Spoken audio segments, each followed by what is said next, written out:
Okay. Chimay, my name is Tanya Lukin Linklater. I'm Shukpiak from the native villages of Afognak and Port Lions in southwestern Alaska and the Kodiak Archipelago. I live in Anishinaabeg territory. I'm not a panelist, I'm a moderator, but I also shared some images of some of my work in performance. I'm really honored to be here with this stellar panel of incredible women who are working in a range of what might be considered genres within the field. Sometimes we might understand them as theater or spoken word or song or performance art. I like to think about the field as much more open and not in one particular category. But what I find with each of these folks who I've been meeting with in studio visits, and some of whom I've known of or known for a long time, is that each of them are evoking our homelands in vibrant ways and really working through the radical possibility of performance. So the title of this panel is, and excuse me, I'm not a speaker of my language, Suarluni. It's in my dialect, I believe it's Suarluni, which I short form to Emergence, but really means to come out of water or to emerge out of water in the case of a seal, but it also refers to the sun rising. And so I was thinking about how performance is this experience that we collectively share where something comes into view even for a short time. And that there's a way in which performance brings into our consciousness something that wasn't there before. So I'm going to ask each of the folks to introduce themselves in relation to the topic of our panel, which is circumpolar performance. And it looks like we're sharing this microphone, so I'm going to pass it along. Is this? Are we starting now? Testing. Hi. Jessie Kleeman mataqarpunga nunatsinningaanni kalalnanningaanni kisamassakkut København imnayuaqarpunga. I am from Kalallit Nunat, born in and raised in Upernavik, and also raised in Asiat. And when I was 14, I moved to Nuuk. Yeah, I'm 65 years old. I'm the oldest one here, I believe, in this panel. I'm an artist, so also writing, doing performance art for many years now, just shortly. Akootchook matumeagalu panikpagalu tai panalu. Asi Qinnirajaattuq. Kaktovera miranga asi Fairbanks miranga Akootchook Texas miranga ariga. Akootchook koya duvanga. I'm Allison Akootchook Warden. I am a tribal member of the native village of Taqralik, which is my home in Alaska. It's an island in the Arctic Ocean. I currently live in Texas, so if you see me down there, this is how you're going to hear me. This is how you're going to take it in. But that's another story. I don't want to start talking like that because I won't stop. Why would I want to stop? Why? I work in performance art, installation, poetry, and I create things for my performances. So I create textile work for my performances, and I also have musician tendencies. Sylvia Cloutier I'm from Akootchook. I grew up there as a child. I'm Sylvia Cloutier. I live here in Montreal. I also spent almost 25 years in Nunavut. So I feel like sometimes one foot is in Nunavik, one foot is in Nunavut, maybe an arm in southern Quebec, and the other arm goes somewhere else. I'm a full-time artist. I've been an artist for about 30 years now, self-employed. And I don't put a label on myself. I don't put titles on myself. I'm just like a creative person. And I dip my feet in music, in theater. I definitely consider myself a storyteller. I come from a long line of storytellers, especially women in my family, and also my son, who's a rapper. And yeah, and I also use art as a way of healing, as a way of connecting with myself, connecting with the world.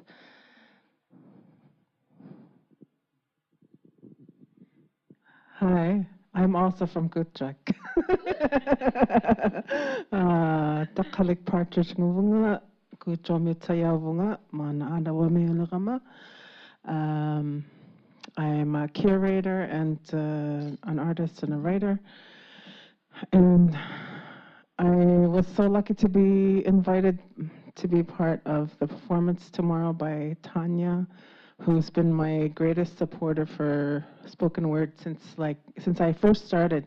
I started doing spoken word in 2000, like 20 years ago now. And at the time, Tanya was teaching in Alberta, University of Alberta, yeah. And she contacted me and said that she was teaching to her students, teaching my work, and I was like, what? How? Really? Why? And then we only finally met like in person 2 years ago. So, nakok sahunga, thank you, nakok me. So yeah, that's a good story because we've known of each other for a long time, but I've known of other folks here on the panel too for a long time, which kind of gets at some of these questions about geographical distances between us and how sometimes we just experience one another's work by documentation, and rarely do we get to come into relation in real life.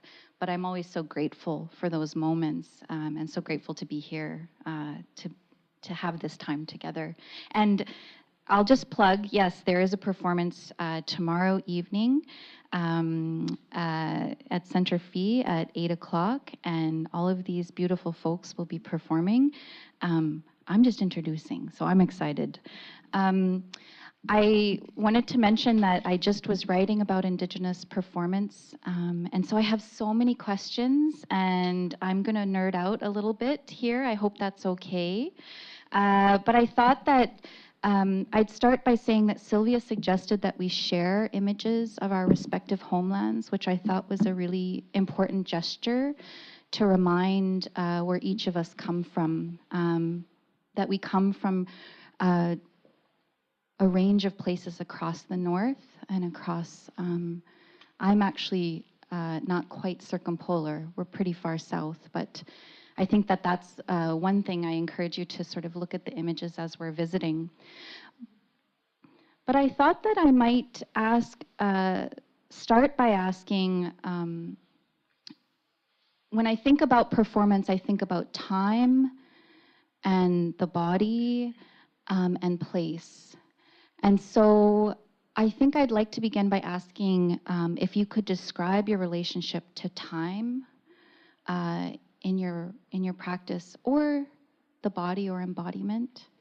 Maybe we'll start there, maybe those two, and maybe the both of them work together. And I'm really open to whoever wants to speak first. I can start. I started doing performance art, live art, or just putting the body in the room or out in the space somewhere. Back in 1988.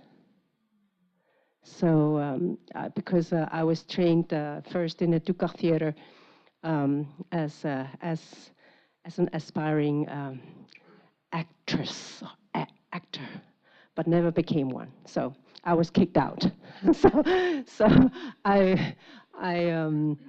I started doing visual art instead, printmaking and painting and stuff like that. So when I was having my first a solo show in Nuuk. I did also my first video piece, which was based on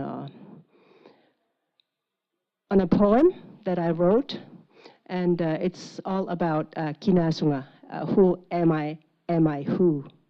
So, and that's how it started. So I tried to find the place in me that connects me to other people, not only my homeland, not only my family, but as a living spiritual human being.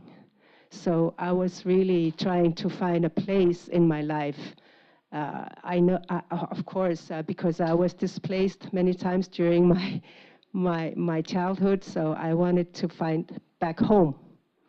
So where's home? Is my home here with me, in my own body, in my physical home, or is it back home in Upernavik? You know, so it's a complex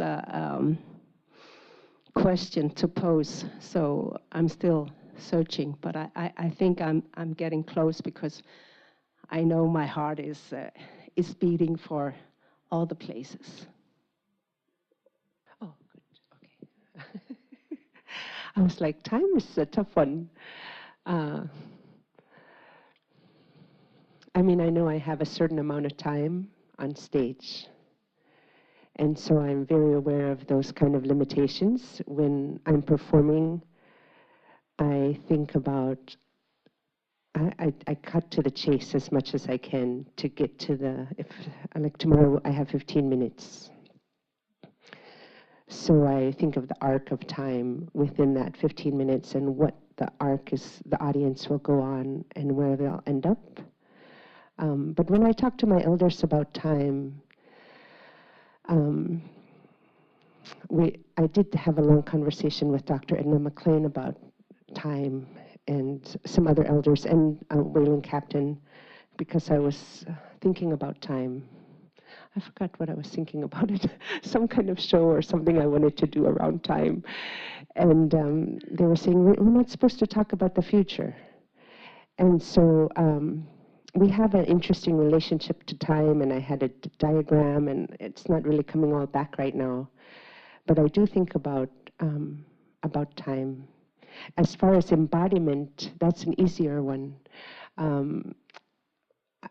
I was fortunate when I was a little tiny person to be around elders that lived pretty much off the land only. That was their whole life, and then they were alive when the people came, when the others came, because we were so isolated. So they had this amazing energy and body and spirit, and they were filled with all this information. And so I strive to embody that as a life goal, so that when I meet younger people, that I can carry that energy forward. And so I do think about embodiment a lot, of their energy and how they embodied space when I was a little tiny person, and how they treated me, how they talked to me. So,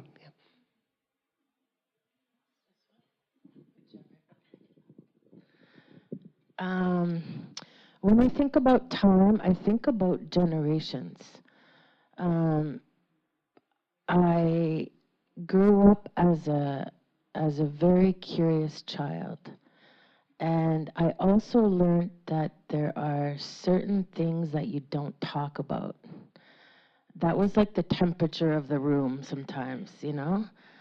And I was curious, and I would ask anyways, or poke at the truth. Like I was always curious to find out more about where I came from, why things were the way they are, and I would ask, of course, my mother. I would ask my grandmother. I would ask, like, I was very curious about Inuit culture, because I grew up up north. But even though you're growing up north, there's part of our culture that's like hidden or missing or something.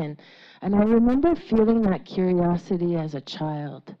And I also remember like feeling like there was not hostility, but there was like resistance in sharing. And then sometimes there wasn't any resistance. Sometimes it was very open and very kind, and you know, the people I would ask. But I also, as a kid growing up with a Inuk mother and a French Canadian father, it also felt like the French Canadian part was expected to be more important than being Inuk. And I remember being young, feeling like that's not who I am. That's not right. That's not, like, that shouldn't be. And I think there was such a difference in perspective from the generations in my community, in my family, and a different relationship to the world around us. And so curiosity was something that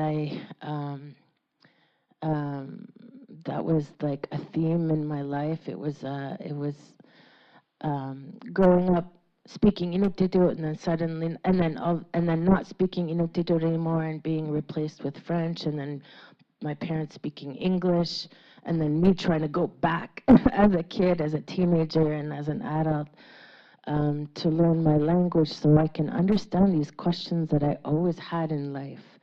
So that's what I think about generation, and I think it got me thinking as an adult and as an artist, what happened to us? Why is there resistance? Why is there maybe secrets? And why is there so much I don't know when I can know? And so that became kind of like my mission as an artist, as an adult, to find out those songs, to like learn what they mean, and like who sang them, and like the dances, like why do they move that way? I get, because it's like I knew, I had a feeling that I knew, but I didn't, my brain didn't know where they came from. So my generation, our generation, were the ones to explore these traditional songs when they weren't heard anymore. So we had to kind of like face a little bit of criticism, and among people who, the older generation who were very resistant to change, but it was all part of our healing. So it wasn't just about me healing, it was about our healing together to make it normal for our kids.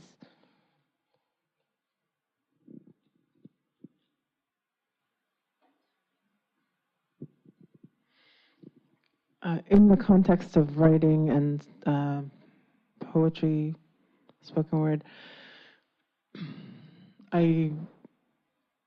about time, I think what I can say is that I like to take a specific moment and pause and really examine what is happening in that moment and talk about it and sort of work through what that moment might mean, or the questions that I have around that moment. I think I kind of visualize it as, you know, in a film sequence when it's magically stopped and then the character walks around the people who are still, and the thing that's been thrown in the air, the bowl of cereal that's spilling, but it's just sort of suspended. I think of it like that. And I found, like, over the years that I like to go back to those moments and examine the writing that I did around that, because it's a way of marking time, of marking experience, and recalling important things that have happened. So, for example, I wrote a piece where I was really responding to the way that Indigenous people online reacted to the news that Colton Bushy's murderer was acquitted. And I just felt so strongly that I had to say something about that, not to say, this is wrong, this is right, but just this is what's going on, like to be a witness. And it just sort of came out of me, and then I go back to that piece and I think, yeah, that's exactly what was happening. It was this thing that I remember And I'm really glad that I have that thing that I wrote. And, you know, I've said this in other instances. When you make something, it is its own thing. It doesn't belong to you anymore. You kind of put it out there. So it's like, it's kind of like it moves through you. And I mean, maybe that goes to the embodiment question. The other thing I wanted to say about embodiment is in performance, you know, it's one thing to write the thing, and it's another thing to deliver the thing with your voice and your body. I gesticulate, but but other than that, I'm not like a really physical performer. But what I do visualize is when I'm performing, there is like this, the way I describe it is like when you shoot a gun, I'm sorry for bringing up guns, but like, you know, we come from hunting cultures. When you aim at the target, I can visualize this line that goes from you to the target, and the bullet goes along the line, and you just align with that, and it goes from you to there. And the same thing is with words and with performance. Like I visualize that this that I want to deliver, if I deliver it correctly, will go and out to, and then we're connected in that way, and it kind of like surrounds the people. So you try to do that in performance. And in a way, then everybody in the audience becomes part of the performance, even when it's just speaking. I mean, this is why I really enjoy listening to people share about their lived experience and their thinking and their relationship to their respective practices, because each of you bring this sort of depth of thinking and being and this deep care for your practices. I can feel that as each of you are speaking. And it makes me think about how much of what I started when I began further looking at performance was also about our philosophies of life, about time that is very specific but also expanded generationally. So I really appreciate each of you sharing a little bit more about time and embodiment, because I think these questions of how we carry that with us to the different places that we go is also quite profound in performance. I actually want to ask a little bit about your relationship to, in our language we say nuna and imak is water or ocean. So maybe more specifically, or a way to think about it also is place, because places can be multiple, and our relationship to place. I mean, I have other questions, but I'm going to go this way this time, if that's okay.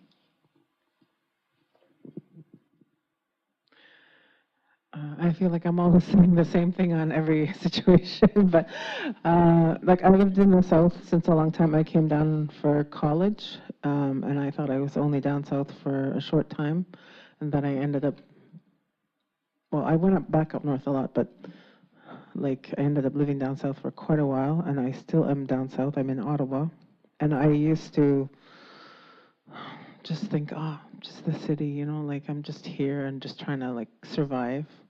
But I, over time, finally realized like you can still be connected to the land and water there. And again, of course, it is Indigenous land as well. Actually, the photos that I have in this set, you'll notice when there's like garbage dump and like a stream of water with the plane flying over and stuff. I'm interested in connecting to the land in places where society seems to have discarded the land. So for example, the one with the plane, it's Dorval Circle in Dorval, Montreal, here. Inuit have for a long time had lived in Dorval, which is near the airport. I used to live in Dorval for many years. And there's one kind of stream beside the McDonald's and Dorval Circle, which is a big transportation hub. That's like dirty and full of garbage, but to me it's very beautiful. And Inuit were always walking by there. Like when I never used to have a car, we used to walk there all the time. and I would appreciate it, even though it's right beside the highway and so loud and polluted.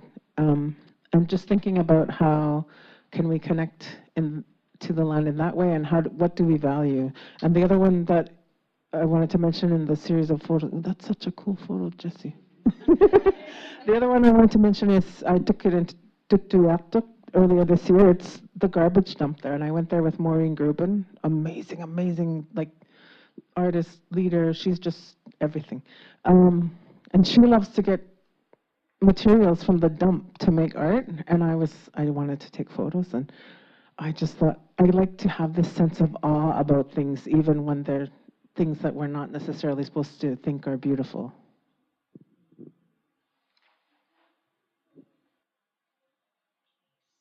The dump, I keep thinking it's our Canadian Tire up north. When we're missing something, we go there instead of buying it.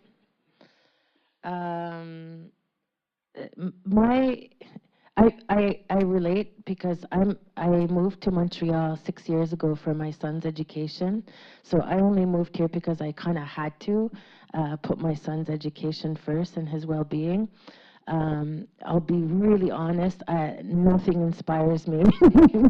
Living in Montreal, it's very hard to find inspiration because the concrete is so visible and so present to me.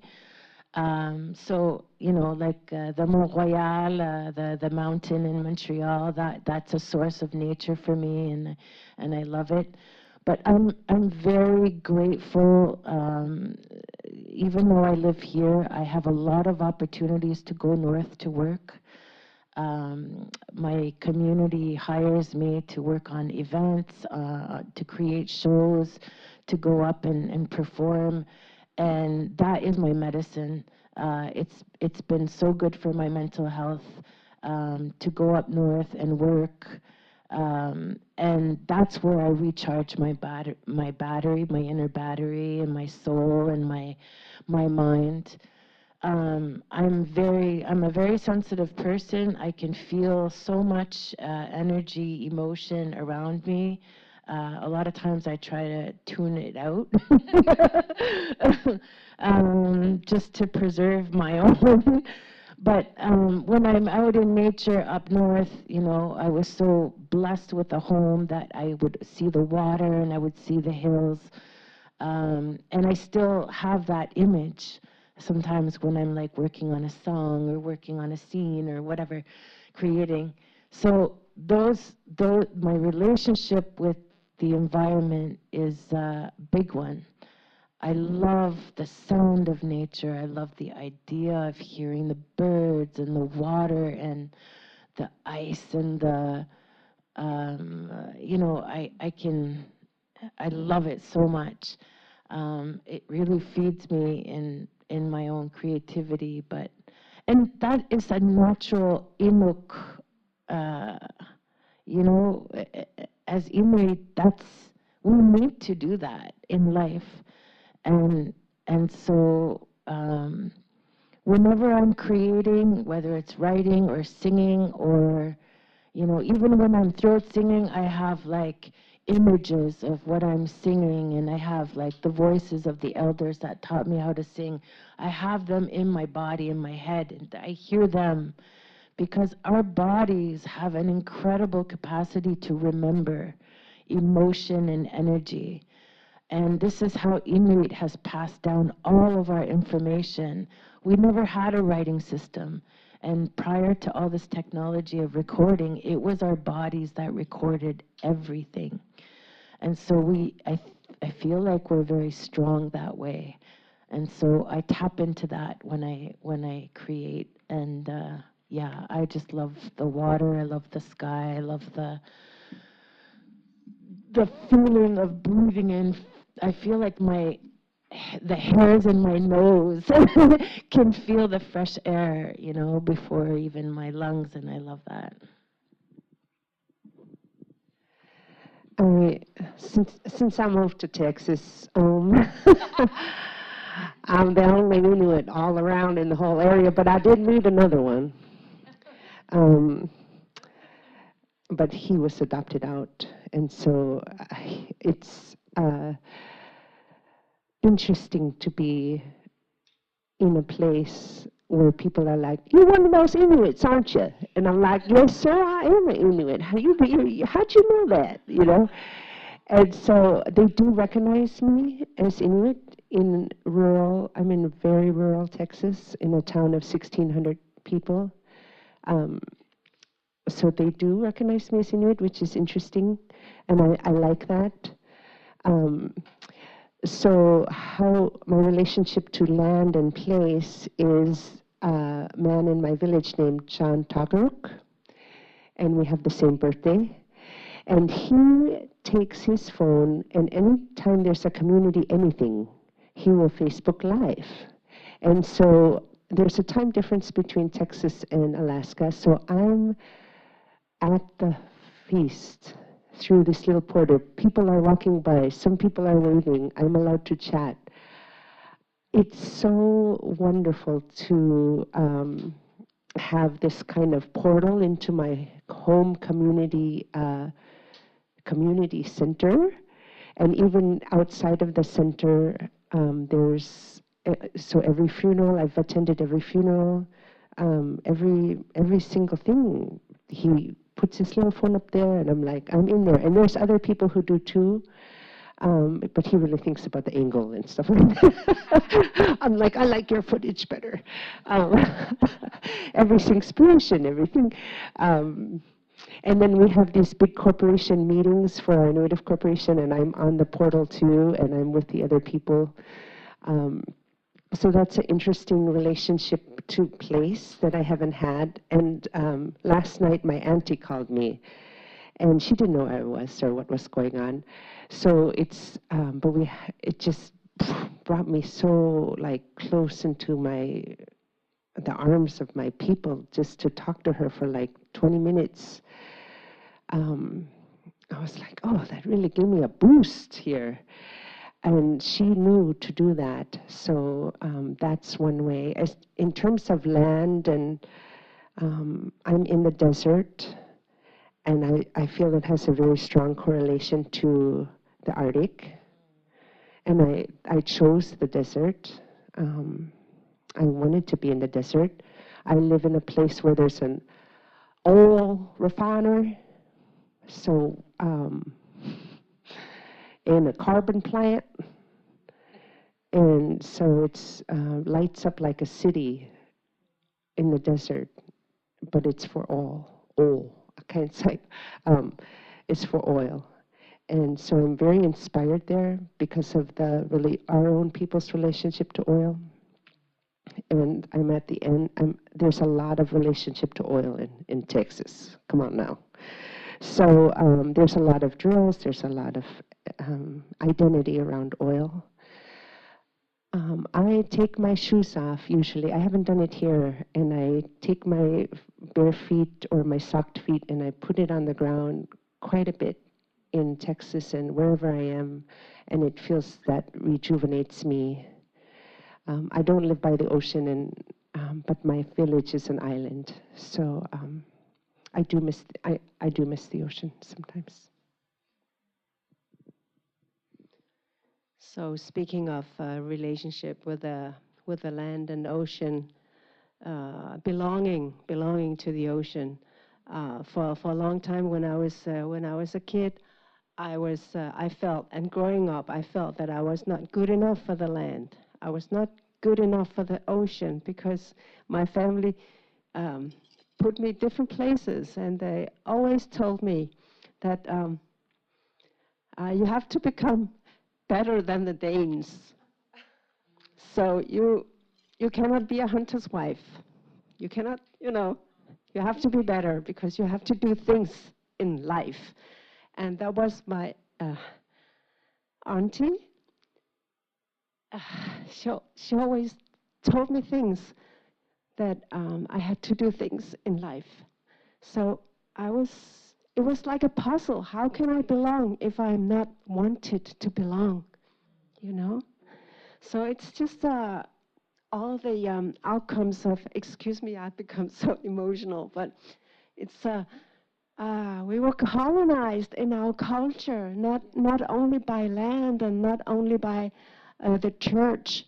It's just our complete being was colonized. So I had to find out like a puzzle. So that's my auntie telling me that I could not become a hunter's wife or a fisherman's house in a life and do the cleaning the seal skins and parting the meat and you know. So it was so difficult for me. I even looked different from my family. Why? I mean, I was like, do I come from another planet? Fucking planet. I mean, really, I tried to challenge that kind of thinking to find out how could I belong, you know.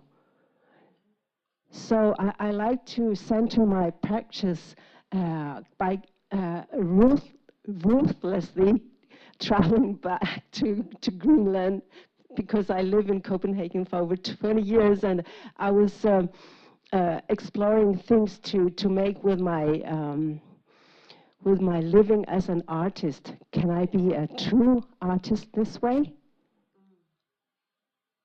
And so I started writing about it. I started doing performance art, and I started taking back the seal blubber and doing it on my body, placing it, and you know, do installations, and people would mock me, and we are not savages anymore. We are not Eskimos. You know, speaking like that to me because I was exploring what it is to, what this art practice has to do in life. So for me, it was it was so transformative for me to, back in 2005, and smell like sea blubber on my own skin. Not only making it in the food because we love it. I mean, my husband always brings all kinds of Greenlandic, our food. And my family always brings, and we smuggle our food to Denmark. So I had a lot of, I had 18 kilos of leftover blubbers that I used for the first time, and then it became my practice, and it's kind of thing to bring me back to the belonging thing, you know. So my relationship with the ocean is very much to our stories and mythology, and the mother of the sea, Sumapamna, you know, you call her Setna here. So I also did all kinds of, you know, performances, videos, trying to make images. How could she speak to me? Is it even speaking? Can I let it speak through me? Could I be a vessel to somebody? Yeah.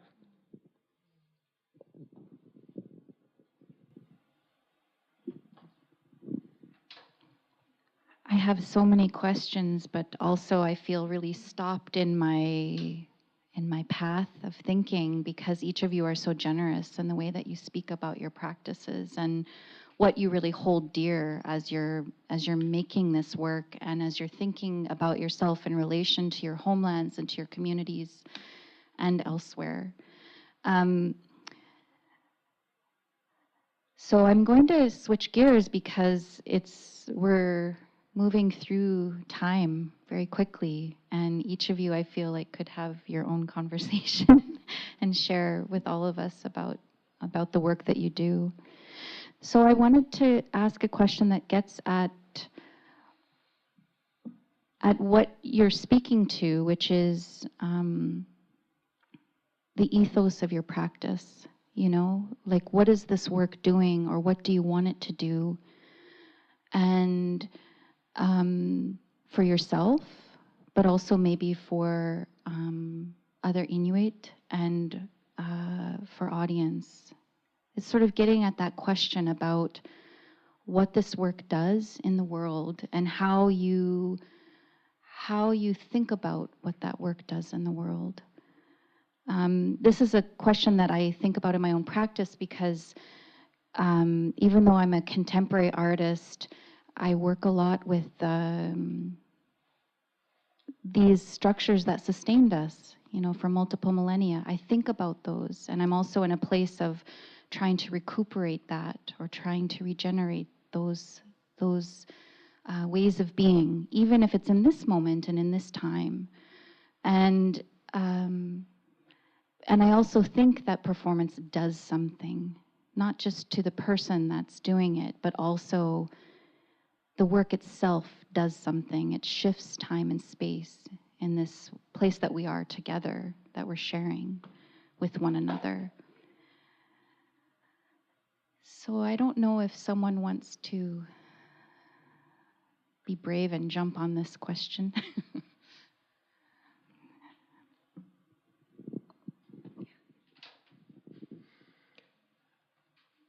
In my mind, I think that everything I do, I try to do for the benefit of my fellow Inuit. And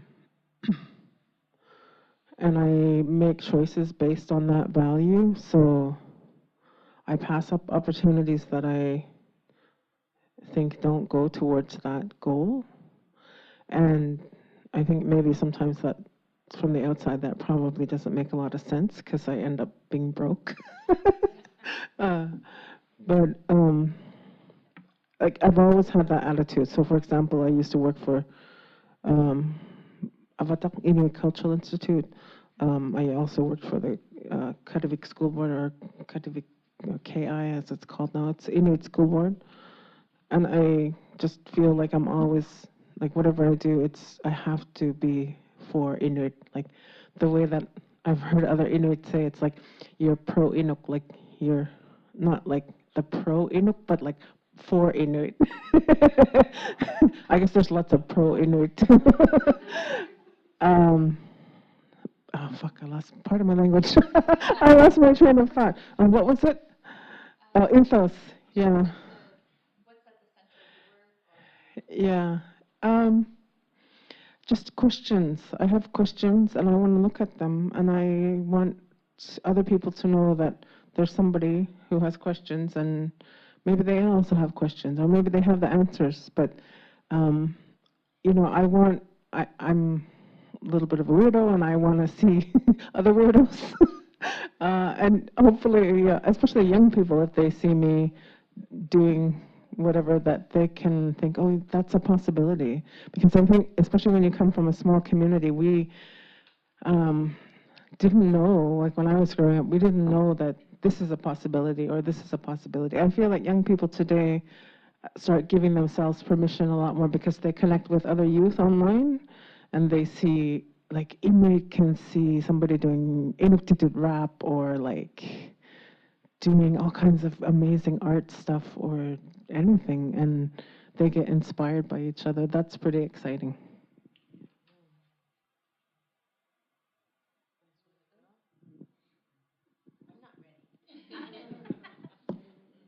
I can try to answer to that as well, because I've been like Taqralik says, questions.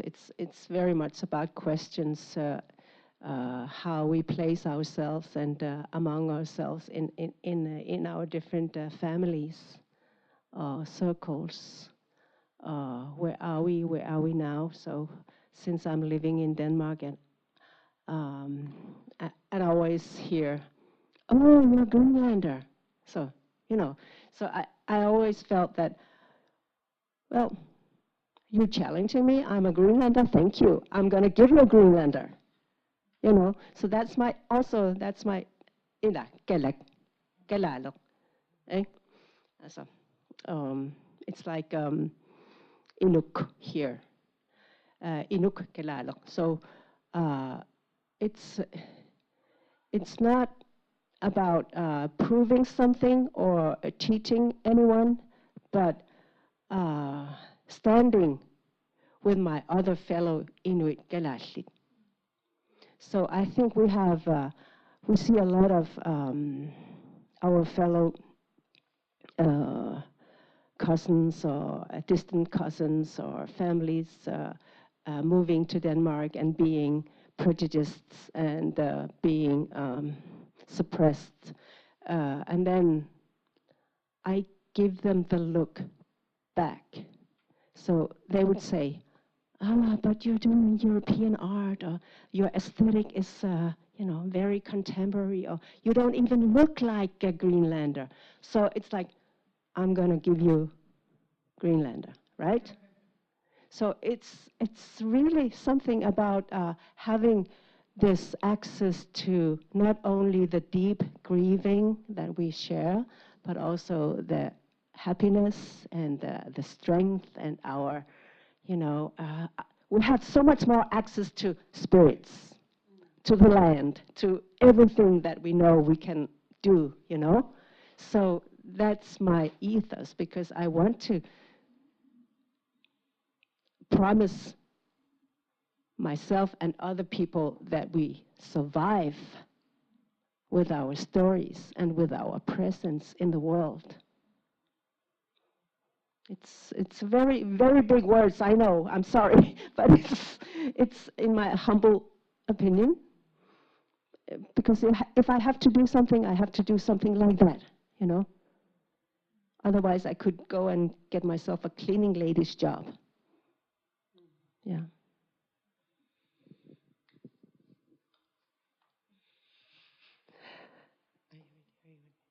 Okay.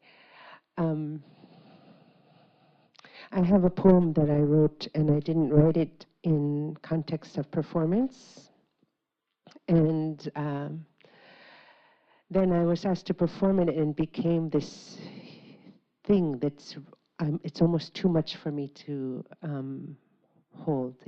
I read it a few days ago for a video recording, and it took me, I'm still recovering from that reading, because that's how,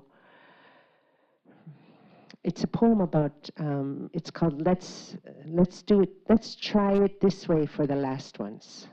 So it's around this idea that we're so far on the edges that the people who had access to colonization and trying it on different populations and different strategies, that they're like, we got a fresh people here. This is 1940s. We have a new, let's try it this way. And so it's just a simple history of what happened to my village from contact, but one of the pieces of that is that they threw my elders into freezers to Norwegian researchers. So part of the poem is like they brought the researchers in first, and so to let them do their studies first, and then we'll do the next part. And it was from a distance. In this 2024, I can see how systematic it was and how much thought went into it. And to tell that story in a poetic form really hits my body. Like, so this goes to the ethos, is that I have a thing that sometimes you have to experience that to go through it and to release it for the healing, to like embody something that is unspoken or uncovered or is too painful to even talk about, or that we had to fight to learn about what happened. We had to fight to uncover it, fight to find what happened, and those truths, and something about when other Inuit are in the audience, and even if I'm in a place where I was just in a place, there was one other Inuit, I imagine my elders there, even now, listening and being present for me, because I'm representing them.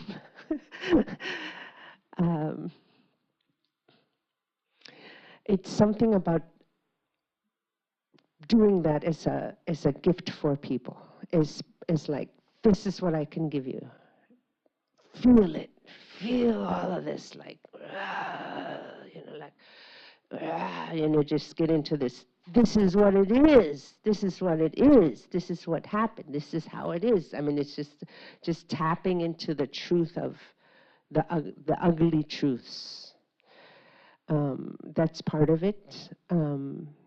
I did do that poem for an audience, and I didn't want to leave on that note, so at the end, I looked at everyone and I held them and went around to every person. So there has to be some kind of resolution when you're doing that kind of work, some care for people, and love around how to kind of bring them back.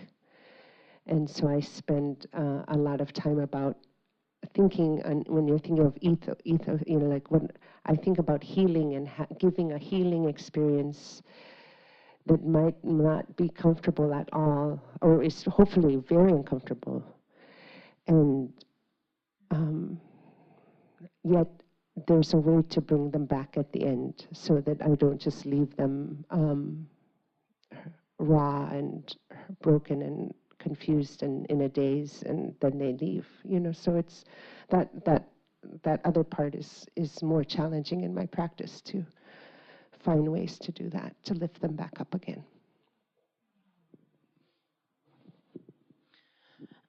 I can relate a lot to what you've all spoken about. I think that my approach to every opportunity of working and creating is different. I mean, my life is different every month. Every week is different. And sometimes I don't know where I'm going to be in a few months. But one thing I really love is normalizing expression.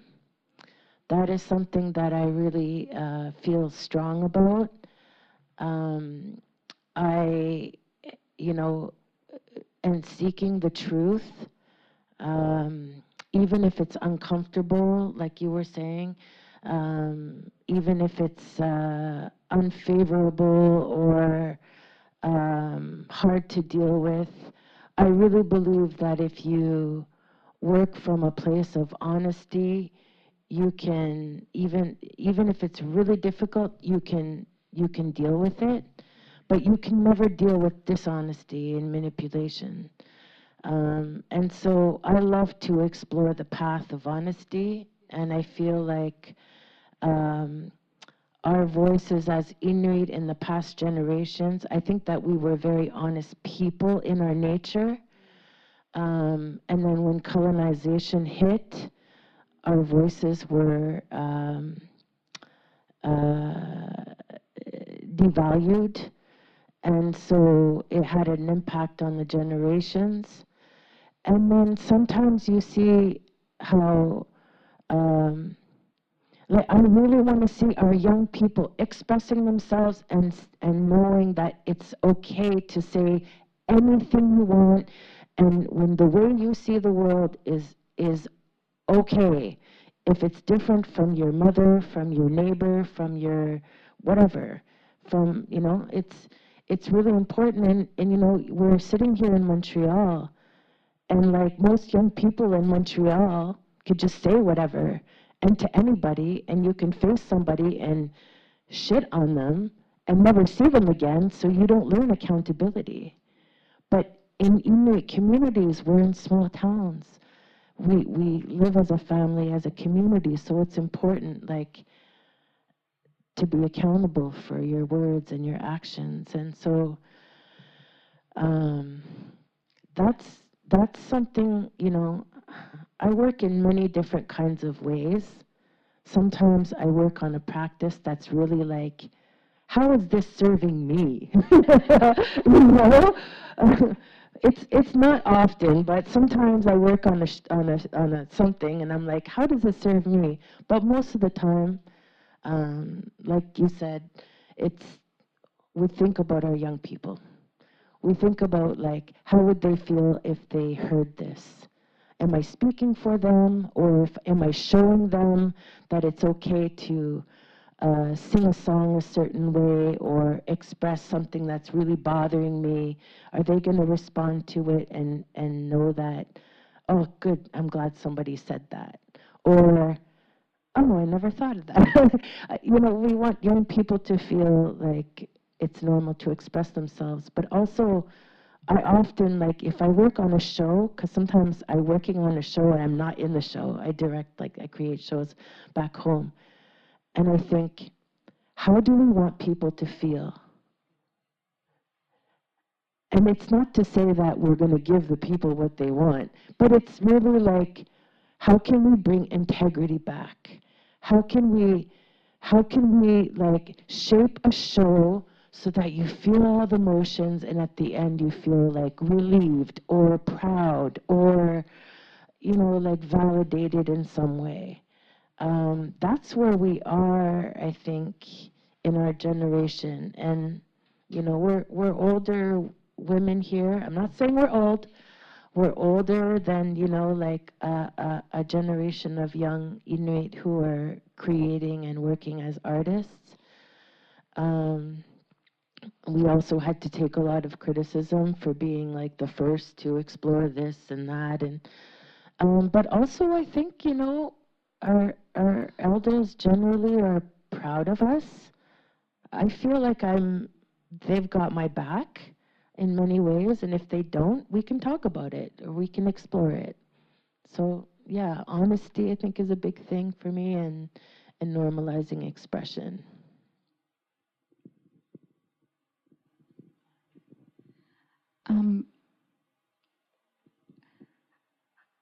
I wonder if you have questions for each other. I don't want to take all the time asking the questions. I have many, but we have a little bit of time now for at least another question.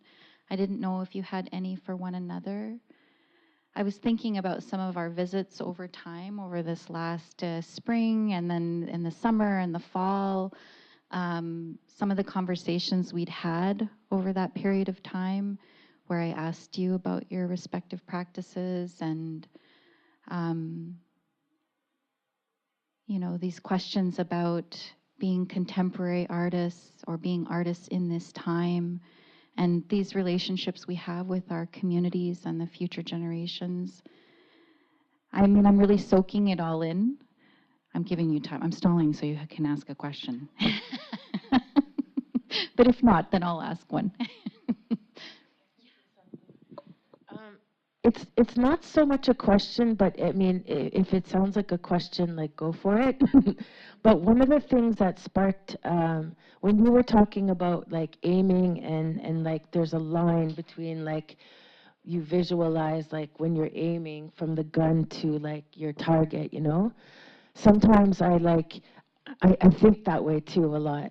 And then sometimes I think like if we're driving, I tell my kids this all the time, if you're driving a car and you're always looking at the ditch because you don't want to end up in the ditch, you're going to end up in the ditch.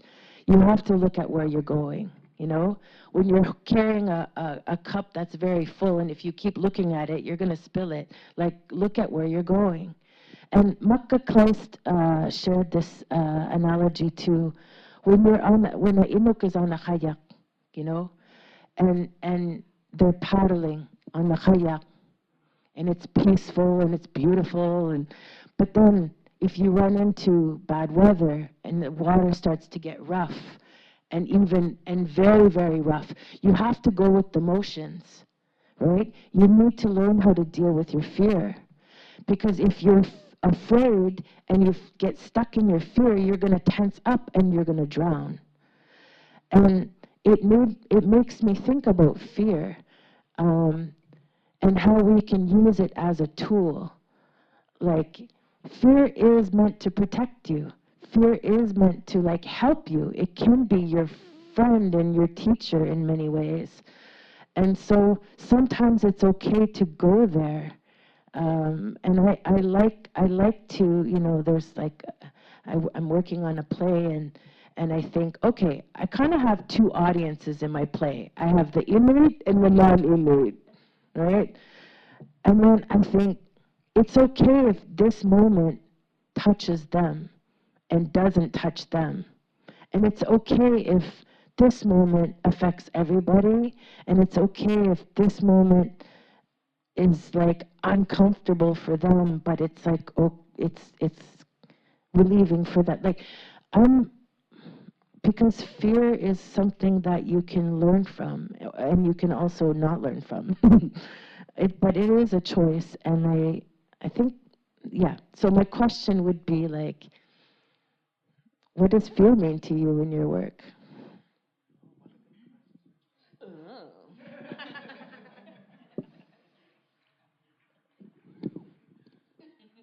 Maybe I can try to say something about it because, yeah, I know about the fear a lot. Fear of rejection, you know. But then it's like you have a shadow. Sometimes when it's dark, you cannot really reach to your shadow. You cannot see it, but it's always there, you know. So when the sun rises, it's there. If fear is there, okay, I can use it, you know. And if that fear is being a fear of rejection, for not being loved or accepted, okay, it's okay. It's my life. What can I do about it?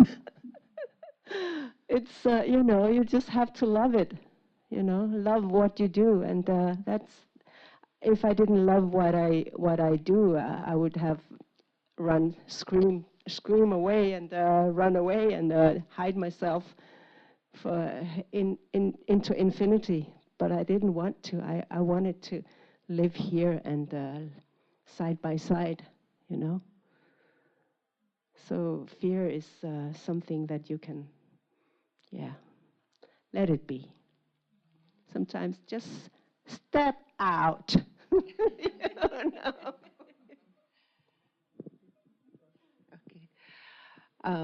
That's funny. I was last night. I'm working on my video for the performance because I'm enjoying working on more video. And I was like, this is taking a little longer than I thought. And then I'm like, how come every time I have a performance, I get into this thing? But it's part of the process, you know, of like of meeting the stage. So the process. That's why I hope next time if I get invited or if performance artists are invited, that we are on the first day for performing, and then we can enjoy the rest of the conference. Otherwise, I don't care anything about anything except for my performance on that day. I missed the dinner last night. I missed the gala. I'm like, what's most important? I was like, you're right. I have to get this. I gotta get it together. Like, but it doesn't. I mean, it's like, well, why don't you just prepare beforehand? And why don't you just have other things? Because the people here inform what I'm doing. The people who I'm engaging with is why I'm making the performance. It's not for some abstract idea of who you are in my mind when I'm in Texas. When I get here, then I know what it is. Then I know what needs to happen.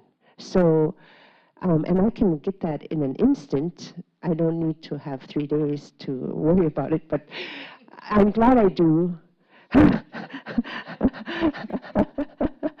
I was just like, what a funny thing you do. You get up, and I was like, yeah, but why do you like this? Why do you keep doing this? Because I've done it for 30 years. Okay. Because that's what my talent is. But I remember when I was a young girl, I was sitting next to my grandmother, and her sister had adopted my mother to her. And so my biological grandmother was performing in front of the audience of all the Inuits everywhere. And she was making everybody laugh, and she had a costume on, and she was doing all this stuff. And I was like 7, 8 years old. She said, you see her? That's you. That's what you do. That's how you are. She said that. And so I was in a play at 8, and I was in theater first, but there's a role in our communities where someone is doing this job. There's a role in our communities where they come out and with the funny masks and they, do whatever, they do something. And so I think about lately with my people, and with my performance tomorrow, is I want to scare you really bad. because it's fun to be scared. It's fun in the context of a safety thing, and you're like, oh, but I'm okay, everybody's okay. This is not as, we watch scary movies, we're okay, everybody's okay. But, oh, that's so deeply disturbing. But then, so I'm enjoying that. I think of what we need as human beings, and we do need to be deeply disturbingly scared at sometimes. And sometimes we need just to laugh our heads off, and maybe it's the same moment. But my relationship to, especially now that I'm 51, I'm a lot more fearless. There's a lot of intimidation, and I'm like, nope, you can't do that to me anymore. You don't get to. I have my own home and my own aunties and my own relationship to my people, and they love me, and I know who I am, so you don't get to try to do what you're trying to do to knock me off of what I'm doing, and which is being myself.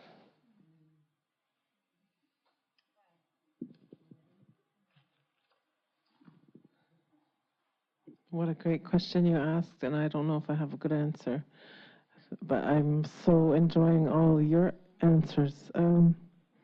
Just one little thing is that when I was growing up, I was extremely shy. And then, but also a person who always has to make things with my hands or with words or with whatever. And the thing about performance in front of people who are not Inuit, I have absolutely no fear.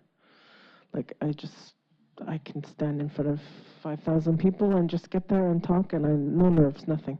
But in front of Inuit, oh my God. So that's, like, in terms of fear, that's something I have to work on. I just want to agree that if there's an Inuit in the audience, I'm like, but one time I had a performance and there were like 3 people from my village, and I had all these images from my village, and they didn't know I was going to use them or anything, but they sat right in the front and they were like, this is awesome! They were like at a rock show, and I was like, you thought that was okay? You didn't mind? They're like, no, that's awesome. I saw so-and-so and so-and-so. And they were like right in the front, like super fans. So it made me feel, but yeah, having Inuit in the audience is like tomorrow.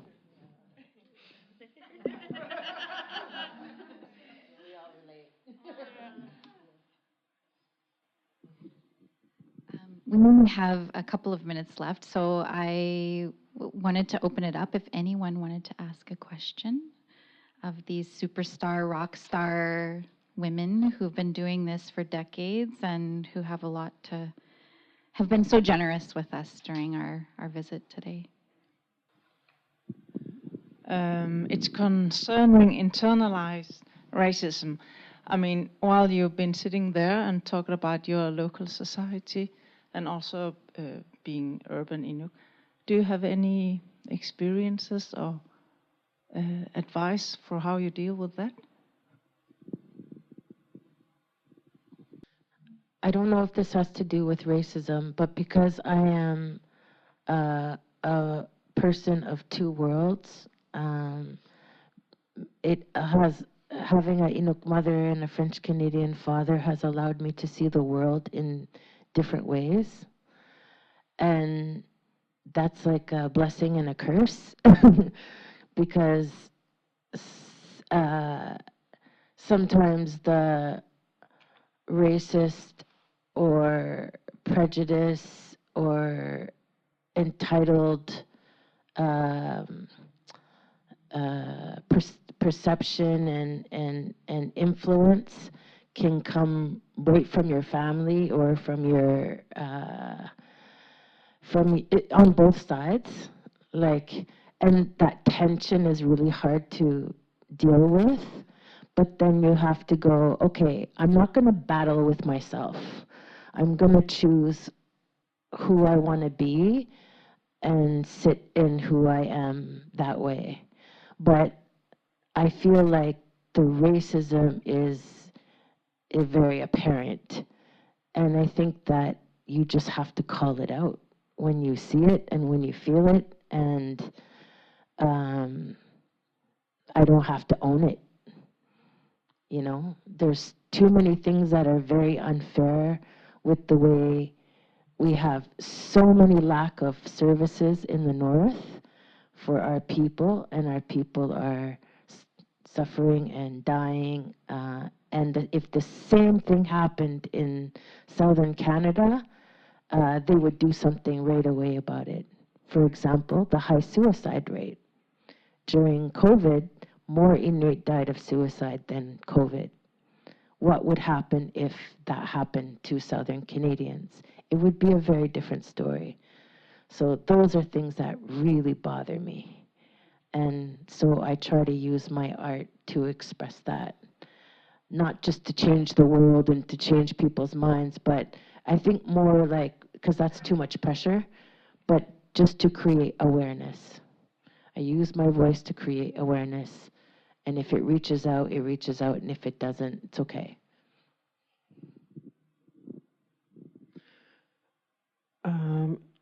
Internalized racism, right? You know, there's this sort of attitude that Inuit art is in this little package, or Inuit artists, even like, say, musical artists, recording artists, they're in this little package and they can get Inuk famous, but not beyond that.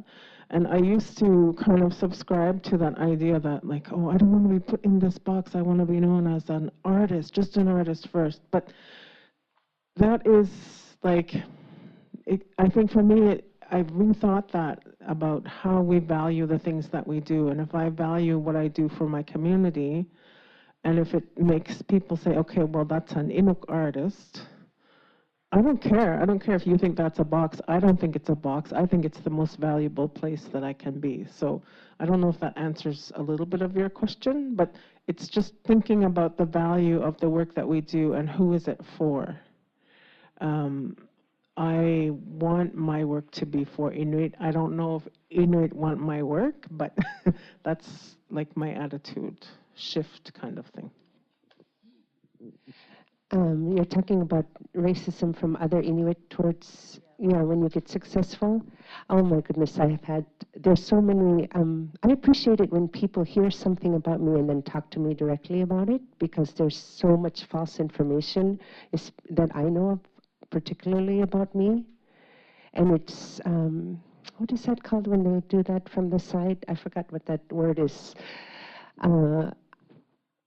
I was raised that you're not allowed to talk bad about anyone, so I can't even defend myself. I can't even defend myself. So I'm like, really? I can't, nope, you're not allowed to say anything about anyone, to anybody, about anything bad. That's nothing. I'm not allowed to do what they're doing. It hurts. I have, what helps me is imagining them as a baby, and I have to put them on my back, and I'm protecting them from what hurt them. And so I have a lot of babies on my back. And that's the only thing that helps me, is to imagine that I'm protecting them from whatever hurt them so bad that they thought that they had to try to take me down and gang up on me to make me feel that I want to move to Texas.